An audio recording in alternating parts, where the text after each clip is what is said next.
You're listening to Sox in the Basement, a production of the Broadcast Basement Limited, where every show is 30 minutes of good and comes from a basement bar on the south side of Chicago. Pull up a stool, pour a cold one, and join us right now for Sox in the Basement.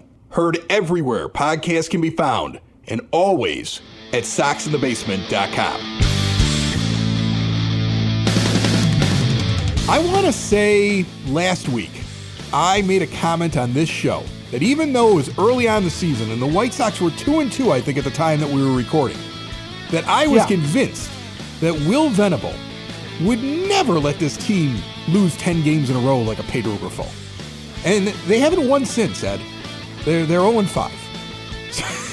So he's halfway there. He's halfway to proving me wrong. Whoa. He's living on a prayer. Yeah, he's halfway there. The White Sox have made a couple of moves since last we talked. Mike Tauchman has been brought back from the IL, so Travis Jankowski, we hardly knew you, DFA'd, and Tyler Gilbert, a guy who I thought could have had a chance to show he could still be a starter. I remember he had a chance at that in Arizona, and he wasn't that bad at it, is back into the bullpen as Brandon Eisert was optioned to the minors. None of that matters, though, as this team is going absolutely nowhere, and it feels like they want to continue to prove me wrong on the little things. They want to continue to prove you wrong, Ed, on the little things. We sit there and say, this guy's playing really well. He suddenly starts to play bad.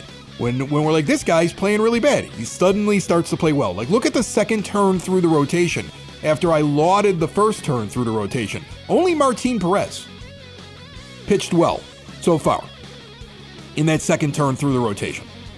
And he looked really good. That's a veteran pitcher who's been an all-star, who's with somebody he's comfortable with in Venable, and with the Bannister system and probably the tutelage that they're giving him, it's like, hey, throw more of this, throw less of this, and it's working early on. He may have a heck of a season. I think they actually changed his arm slot back to what had worked when he was an all-star. So they made some mechanical tweaks to him, and it seems to be paying off. Yeah, he may have a really nice first half and definitely get dealt. Okay, he was the one who was talking about we got big plans for September when they were 2-2. Okay, maybe the we was him and the Texas Rangers. It's him and the New York Yankees when they have another pitcher go down, right? He'll be on the Dodgers or something like that. That's the we he's talking about. It won't be this we on this team. If you look at these stats and the pool is small, there is one thing that the White Sox are not proving us wrong on. First off, let's just take a quick look at the best hitters on this team.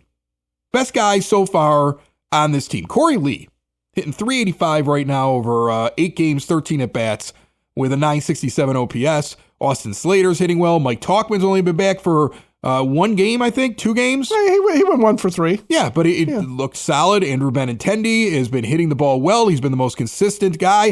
Nick Maton, it's weird. He's in the lineup. He's out of the lineup. You know, when he's in the lineup, he hits in front of Andrew Vaughn sometimes. So he's valuable enough when he's in there that he's hitting high in the lineup. But then he's not in there every day. But when he's in there, what is he? He's not getting a lot of hits, but he's knocking the ball out of the ballpark and he's getting on base fairly average clip. I think his OPS is like 742.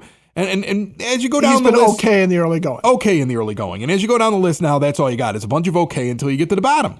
Here are the guys that have been terrible. Brooks Baldwin's been okay too. Here are the guys that have been terrible. Jacob Amaya, predictably terrible. Okay. Luis Robert Jr. What the hell is going on there? Like, I want to get into him today because he is wildly inconsistent for a guy that I was told is a superstar. He is not behaving like a superstar. I'm sick of excuses. Slow start out of the gate, hitting 161 right now. He's 5 for 31 over 9 games. Brutal. 11 strikeouts, which is bad. Miguel Vargas. Now, I ripped him apart at the beginning of spring training. He had a couple of hot weeks. I said, man, I hope this is what he is, even though his history says that he's not good. Well, it's 31 at-bats over 9 games. He's hitting 161. He's got a 523 OPS. And before you tell me small sample size, why don't I just look at his entire body of work? All 628 plate appearances that he's had in the majors over 180 games, where his career average is 174 and his OPS is 582. This isn't a slow start. This is what Miguel Vargas is. This is what he's done in the major leagues. He's not done anything more than this. This is what he's done for 628 plate appearances and 180 games in the major leagues. There are people that get aggravated, and I'll see it in the comments, especially on the YouTube page, or they'll send us something through soxinthebasement.com, and they get aggravated, like, why are you picking on this guy? Look at his draft status. Look at his prospect status. Look at his pedigree. None of that stuff matters when they get to the major leagues and they can't hit. He can't hit.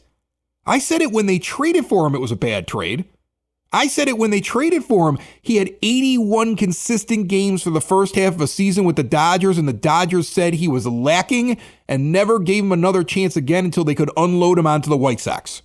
There's a reason the class organization that is the Dodgers. And look, we can argue why there's certain things that are not classy about the Dodgers, okay? But when it comes to winning, that's what I mean.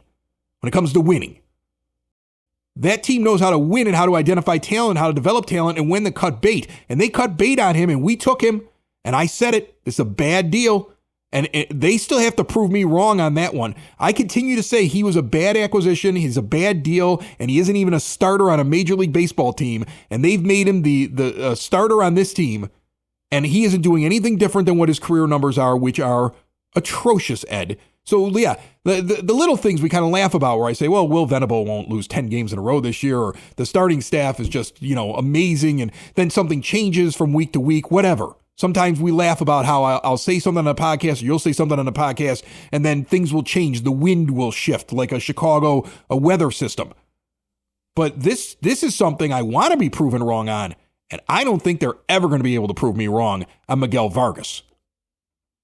Well, and to the people who are sitting there going, well, look at his draft status and his prospect status, I feel like there's something that happens with Yankees prospects, Dodgers prospects, some of these teams that are perennial winners, where if they hype up that this is one of their top guys, that it must then be that this guy is going to be a star or this guy is a can't miss. But they've had a couple. They've got a guy right now, Andy Pages. It Pages, but it's not. It's pronounced with a soft G. He's supposed to be a very, very good player. I mean, his minor league stats look great. Okay, he was a highly touted prospect. He has done nothing since he arrived in the majors last year, and they gave him a lot of time. He opened up the season this year with an opportunity to take the center field role because another guy that was a highly touted prospect of theirs, James Outman, turns out he can't hit worth a damn in the majors either, and. You don't see, you see Dodgers pitching prospects come through, but even then, I feel like sometimes they have a way of inflating it. There's a whole thing in Albuquerque that they do that makes guys look really good, and then when they get out, you have Nick Nastrini and Jordan Leisure. Yeah, if I were the Dodgers, I'd be trading my prospects constantly because they look so good before they get to the major leagues. And they do. Yeah. And they do that. And that's the thing is they do that. They didn't give Alex Verdugo a chance to be a guy that ends up on a minor league deal with the Atlanta Braves before they featured him in a trade for Mookie Betts, because Mookie Betts is a sure thing. Alex Verdugo has been really up and down and inconsistent. So as White Sox fans, we've been in these rebuilds now for well over a decade, right?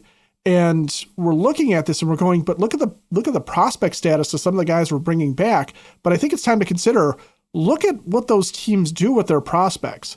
And do they really graduate guys into the major leagues? And how often do they graduate their touted prospects into the major leagues that become contributors? The Dodgers do okay with that, but it's mostly on the pitching side. Their position player guys don't really come through. Will Smith is really kind of the only guy in their lineup that you can sit there and go, yeah, that was a homegrown guy, but he wasn't even really all that highly touted. And remember, they had all their highly touted catchers. And remember, last year during the trade deadline, what was the thing? We were getting it out of the organization. We kept hearing they were looking for position players. It's really hard to get teams to give up their position players because it's really hard to find guys that are going to translate to the majors and hit. And so You do run the risk when you're trying to acquire these guys that you're going to pick up somebody that's fool's gold. He looked like fool's gold, though. That's the thing. Like, I can sit here in my basement at my bar and look at his stats and follow him in fantasy baseball and watch him on TV late at night because you get a lot of Dodger games, and I can tell you he was fool's gold. When they made the deal, I was like, what? This guy? Is that it? I think the Sox in the Basement account tweeted out when Vargas was announced in that deal, there has to be more than him. And there really wasn't. There wasn't. And that was the thing. And we're talking not only the White Sox taking on a guy from another system that looked good in the minors or had a high pedigree, and now the Sox are going to stick with him way too long because they traded for him and they've got to prove themselves right. But then look at a guy who came up in this system. Andrew Vaughn is 27 years old. He's hitting below the Mendoza line right now, 167. Last year, he only hit 246. In fact, last year, he was replacement level 0.2 B-WAR, negative 0.2 B-WAR wins above replacement so far this season. He was a 1.1 B-WAR the year before, a negative 0.3 B-WAR the year before, and a 0.3 B-WAR in his time that he was up here in 2021. For his career, he has been worth over all of this, 2,093 at-bats, official Major League Baseball at-bats. How many more does he need to show you that he is what he is, with only earning 1.1 wins above replacement in that entire time? When he is bad, he is really bad. And then he gets hot and he gets himself back up to replacement level. But there is not another gear. There's not another level to this guy. There's nothing else there. How long until they understand that we're right about that as well? These are two things that I want to be wrong about. But for years now, you've heard us talk about it. And when does the organization start to understand it? How many chances do these kind of players get? Like, how long does Andrew Vaughn last on this team? Is he really going to bat fourth all year long? Is he really going to be the four hitter all year long? I know we're not going to the playoffs and this is a lost season, but do I really have to watch him come out and bat consistently fourth all year long? Because even when he has that hot month, he's going to go on a streak at some point. He will. He'll go on a streak where he'll go like 3 weeks hitting like 330.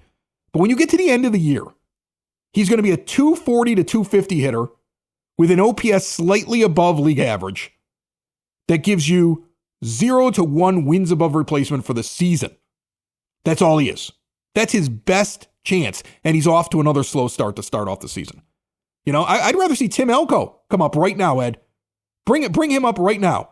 I don't care if he's fool's gold down in Charlotte hitting the ball, but I would rather just see any other body stand over at first base. That's the story of the season. The story of the season is how long until the White Sox identify what most of us fans can see already. What most of us, if we walked in as the general manager of the team tomorrow, if Jerry Reinsdorf, I always use this analogy, Jerry Reinsdorf steps off a curb, gets hit by a bus, and is like just disorientated, looks up to me, and somehow is able to sign over the team as I stand there and watch him take his last breaths. And then I'm like, hey, it's legal. I own the White Sox. What would you do walking in on the first day? Would you let Miguel Vargas go out and play third base that night?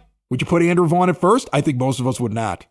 I think most of us would be like, we already know what they are. How long until the team actually sees the same thing that the rest of us are seeing? You can answer that in one moment. First, I want to tell you, those of you looking to switch to a new age of life, help out mom and dad, grandma and grandpa, get them out of assisted living, keep them out of there. Look no further than Hyatt Home Medical Equipment. Make it so they can get around on their own and live independently. Stair lifts, ramps, grab bars, lift chairs, and even bathroom remodeling. Hyatt will work with your insurance and have 0% financing for qualified individuals. CPAP machines, unhappy with your vendor, switch now, get supplies directly mailed to you. And they also have the latest and greatest in continuous glucose monitors. That and so much more. See what Hyatt Home Medical Equipment can do for you at hhme.com. Ed, how long will this be the year? By June 1st, will they make a decision on one of these guys? How long? Well, and that's the frustrating part as a White Sox fan right now is that we don't know how long, because some of us, you and I in particular, have been beating this drum about, say, Andrew Vaughn in particular for a long time, because even if we looked at the 1 year that he hits 271, right? Okay, his second full year in the majors. Okay, that's, it's a respectable batting average, but he hasn't climbed above 21 homers, and he's playing first base, which is a position that some teams are looking to guys to hit 30, 40 home runs and provide real power. As you should be. As you should be. And for the somewhat good things that Andrew Vaughn does, for example, he doesn't strike out a whole bunch. For his career, he only strikes out 20% of the time. That's a good number, all right? But the problem is that the eyeball test shows us that Andrew Vaughn also grounds out. I mean, I seem to remember, and I don't remember which year it was, but I remember him grounding into 2 triple plays in the same season, because it was just sort of fait accompli that he was going to ground out because he puts the ball on the ground. He lines out, he flies out, he doesn't hit the ball particularly hard, he doesn't hit it particularly soft. He's just so abundantly average. And it's okay to have guys like that, but not when you're sitting there going, this is the guy to lead our team. Not as your first baseman sitting in the 4 spot in your lineup consistently. What are you doing? He's never going to be Paul Konerko. Just like Paul Konerko was never going to be Frank Thomas. I know there are a lot of people who love Paul Konerko. Paul Konerko, not Frank Thomas. Frank Thomas, first ballot Hall of Famer. Paul Konerko, really good first baseman. I was at his big retirement day, or Paul Konerko day, and I had a little tear in my eye. He was one of the main reasons they won a World Series. I love Paulie. I got a Paulie thing up here, a whole plaque just for Paulie down here at this bar in the studios. All right? I love him. Paul was never going to be Frank. And Andrew Vaughn, I don't even think he's Greg Walker. Like what? I'm not sure. I'm not sure Andrew Vaughn is Ross Glode at this point. I mean, never had an OPS over 750. He topped out at a 750 OPS in 2022. That was it. He's never gotten over that again. That's brutal for a first baseman. He's never hit more than 21 home runs in a season. And that's the only time in 2023 when he got to 20 or more. Hasn't done it any other time since. He's actually deteriorating. 271, the next year 258, the next year 246, and right now he's hitting 167. As he gets older and more mature, like there have been studies done that unless a guy is like a phenom, where like he gets his best years early on, most ball players, 26, 27, 28 is when their peak years are happening. He's sitting right in the middle of it and he's worse. He's not really good defensively. I would say he's a below average defensive player who can't run. He runs like he's got a piano on his back, hits into a ton of double plays, strikes out right now for his career. 464 strikeouts to 147 walks. What a ratio that is. Last year, the walk to hit ratio isn't good. Like I said, he doesn't strike out a ton, but he doesn't walk. Last year, he nearly had 100 more strikeouts than walks. You're putting him in the 4 hole. I know we're a bad team, but come on. This is just stubbornness at this point. A guy that should never even been offered anything in arbitration. A guy who did not earn the job in spring. He did not. You could have configured this thing without a problem not having him stand at first base. He didn't do anything in the spring to prove that he was going to do anything. He's out of the gate slow. Like, what are you waiting for here? Like, when does it happen?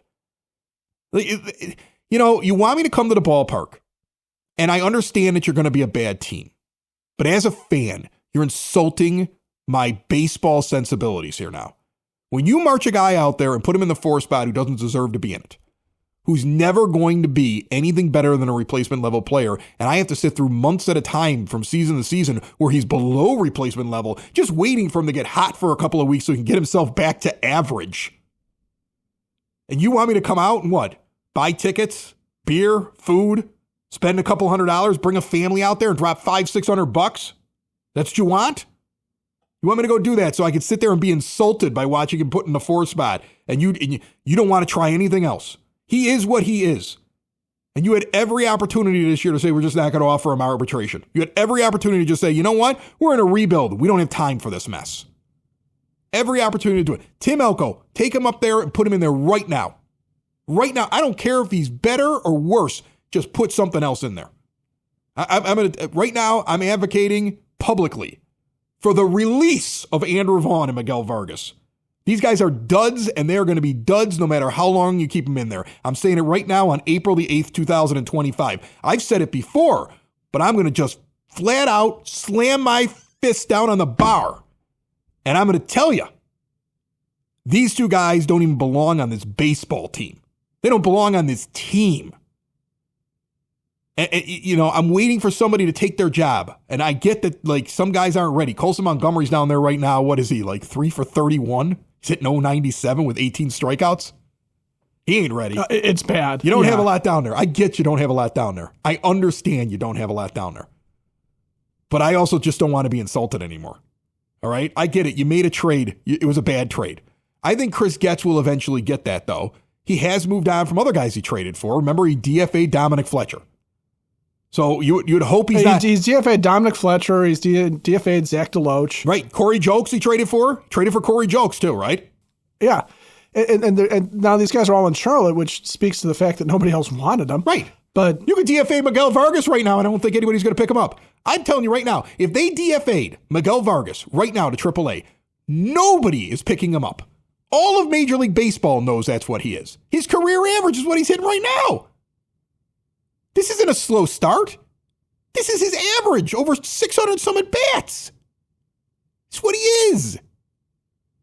I mean, it's mind-boggling to me. It really is. The trade in itself was bad, but then, I know it's April. I know we're not even 10 games in. I get it. I know what you're saying right now as you're listening to me. But, do I really have to watch 2 months to see what I already know now? We know. You know as a fan. People listening right now know.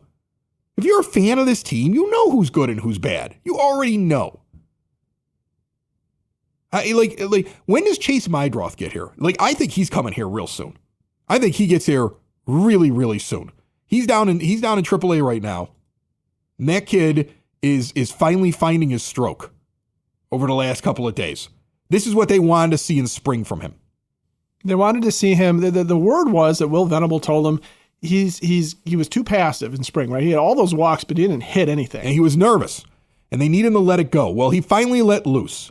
And right now he's 8 for 24 over 7 games, hitting .333, getting on base at a 500 clip. 500 clip. He's got 7 walks to 4 strikeouts. Let me tell you something right now. Chase Mydroth comes up and does that. He should be batting 4th. I don't care I don't care. Guy gets on base that often, get him up towards the top of the order. All right? Oh, yeah. I know he won't start there, but he's got 3 home runs now over those 8 hits.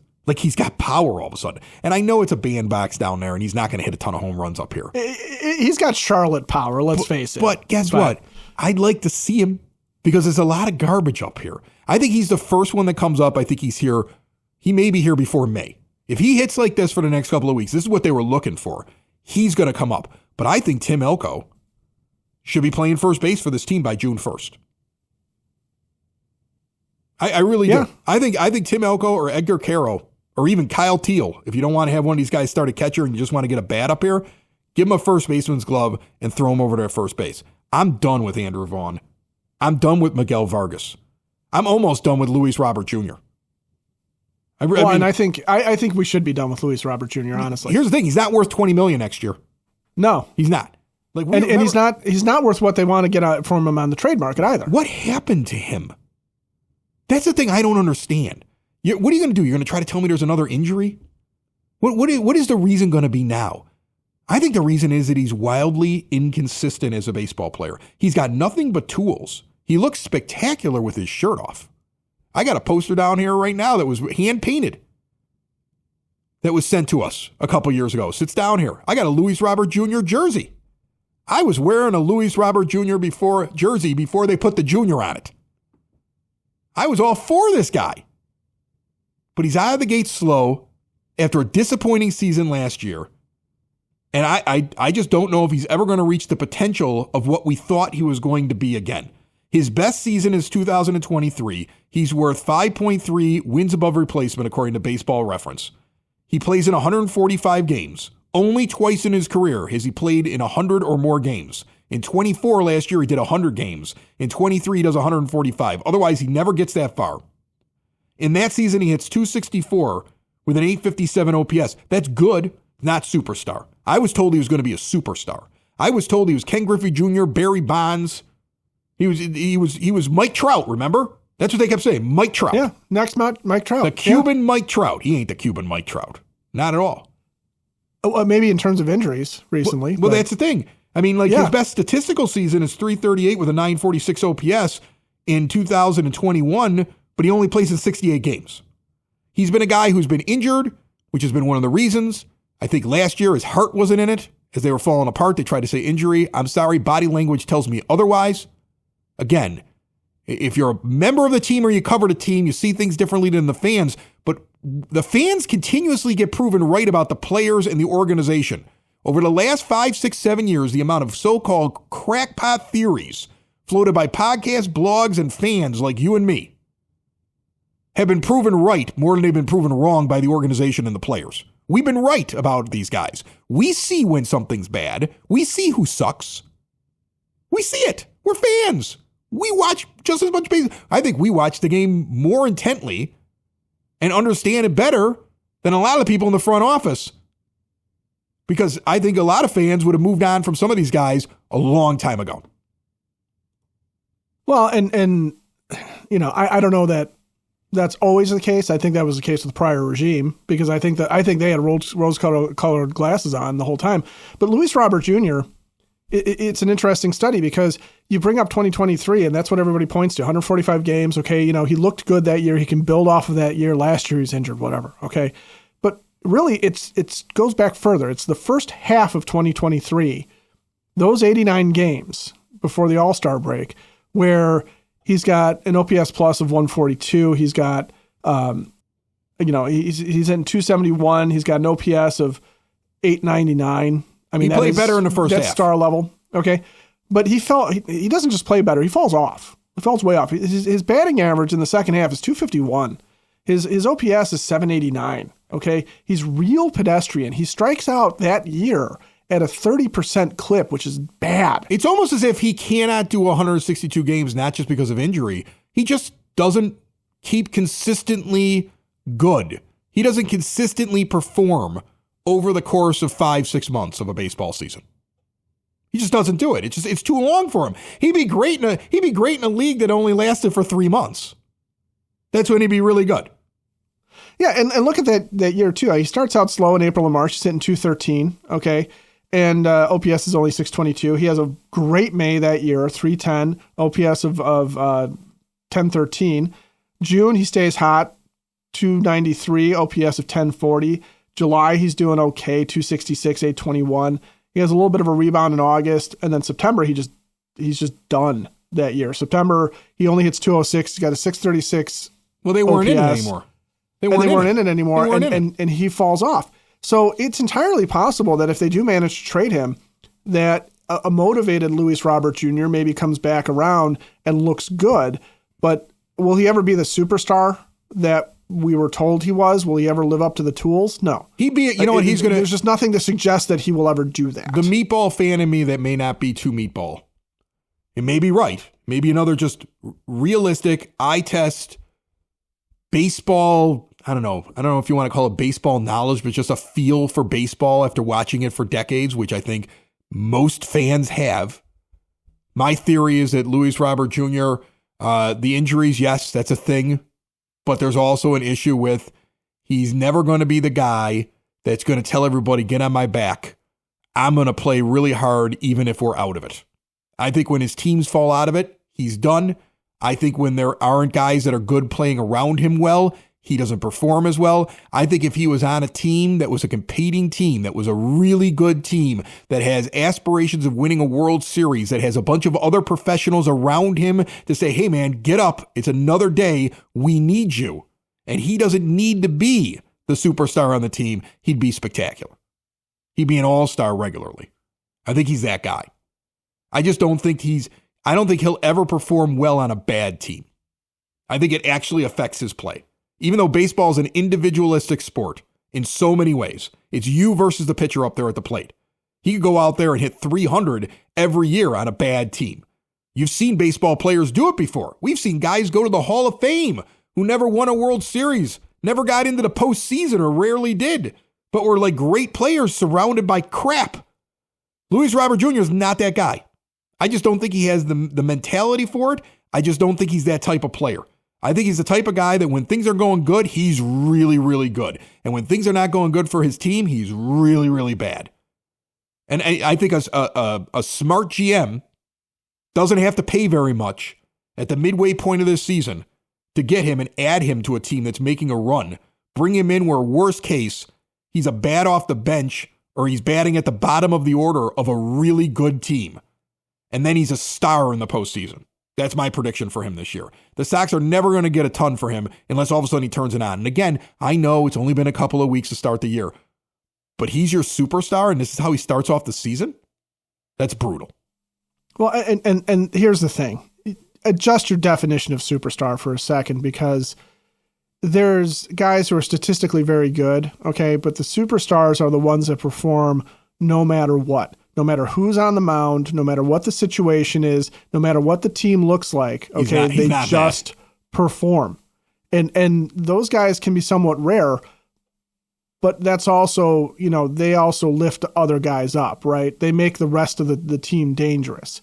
They make it so that, you're going to have to work around them, and you're going to have to give in to the Andrew Vaughns of the world, because you can't deal with Luis Robert Jr. right now, okay? And he's not that, okay? He's just a guy.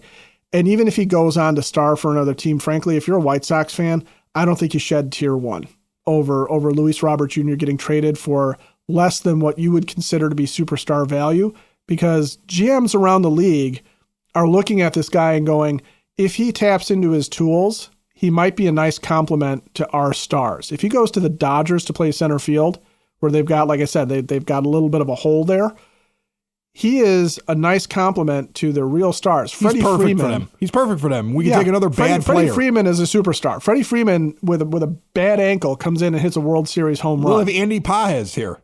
Is that how you say his name? I guess so, yeah. Yeah, not Pages. Yeah. We'll have him here. But he'll be another guy that didn't work out well for the Dodgers. He could stand next to Miguel Vargas. They could fly in the plane next to each other. They'll look great in their uniforms. Right. And another guy with pedigree that the Dodgers will just give away. And then Luis Robert Jr. will show up, and he won't have to be the star. He'll bat in the bottom half of the order, or he'll be the leadoff hitter, or whatever they end up using him for. And they won't have to lean on him very much. And he'll be surrounded by superstars. He'll get better pitches. He'll have motivation around him, and he'll perform well.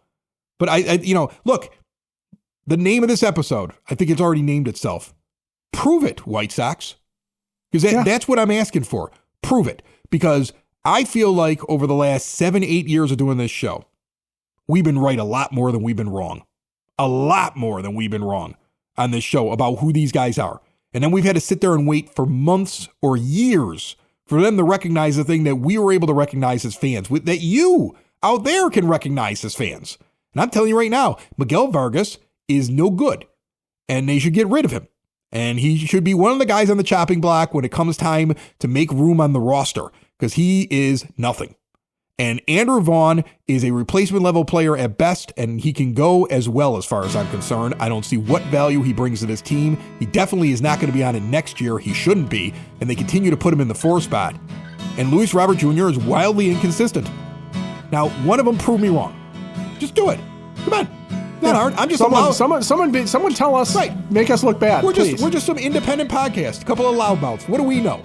But we're always right. It seems like. Prove us wrong.